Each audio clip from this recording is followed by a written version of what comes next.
राधे राधे बंधुओं, बहुत स्वागत है आपका ज्योतिष धर्म चैनल पर। बंधुओं, इस वीडियो में हम आपको बताएंगे माँ ब्रह्मचारिणी कैसे प्रकट हुई, उनकी क्या कथा है, नवरात्र के दूसरे दिन इनकी पूजा का क्या विधान है, साथ ही इनकी पूजा करने से साधक को किन फलों की प्राप्ति होती है। बंधुओं, माँ दुर्गा की दूसरी शक्ति है माँ ब्रह्मचारिणी। ब्रह्मचारिणी यानी तप का आचरण करने वाली। माँ ब्रह्मचारिणी का स्वरूप पूर्ण ज्योतिर्मय एवं अत्यंत भव्य है। इनके दाहिने हाथ में जप की माला एवं बाएं हाथ में कमंडल रहता है। अपने पूर्व जन्म में जब ये हिमालय राज के घर पुत्री रूप में उत्पन्न हुई, तब नारद जी के उपदेश से इन्होंने भगवान शिव को पति रूप में प्राप्त करने के लिए अत्यंत कठोर तपस्या की।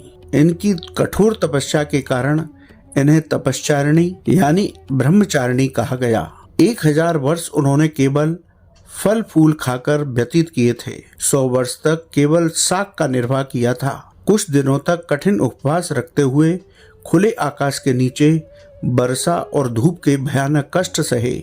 इस कठिन तपस्या के पश्चात 3000 वर्षों तक केवल जमीन पर टूटकर गिरे हुए बेल पत्रों को खाकर अपना जीवन निर्वाह किया और भगवान शिव की आराधना की।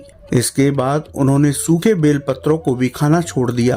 कई हजार वर्षों तक वह निर्जल और निराहार तपस्या करती रहीं। पत्तों को भी खाना छोड़ देने के कारण उनका एक नाम अपर्णा भी पड़ा। कई हजार वर्षों की इस कठिन तपस्या के कारण ब्रह्मचारिणी देवी का वह पूर्व जन्म शरीर एकदम क्षीण हो उठा। वह अत्यंत ही कृशकाय हो गई थी। उनकी यह दशा देखकर उनकी माता मैना अत्यंत दुखी हो उठी। उन्होंने उन्हें उस कठिन तपस्या से विरक्त करने के लिए आवाज दी उमा। तब से देवी ब्रह्मचारिणी का पूर्व जन्म का एक नाम उमा भी पड़ गया था। इनकी इस तपस्या से तीनों लोकों में हाहाकार मच गया। देवता, ऋषि, सिद्धगण, मुनि सभी ब्रह्मचारिणी देवी की इस तपस्या को अभूतपूर्व पुण्यकृत बताते हुए उनकी सराहना करने लगे। अंत में पितामह ब्रह्मा जी ने आकाशवाणी के द्वारा उन्हें संबोधित करते हुए प्रसन्न स्वर में कहा, हे देवी, आज तक किसी ने ऐसी कठोर तपस्या नहीं की थी। ऐसी तपस्या तुम्ही से संभव थी। तुम्हारे इस अलौकिक कृत्य की चारों ओर सराहना हो रही है। तुम्हारी मनोकामना जरूर पूर्ण होगी। भगवान चंद्रमौली शिव जी तुम्हें पति रूप में प्राप्त होंगे।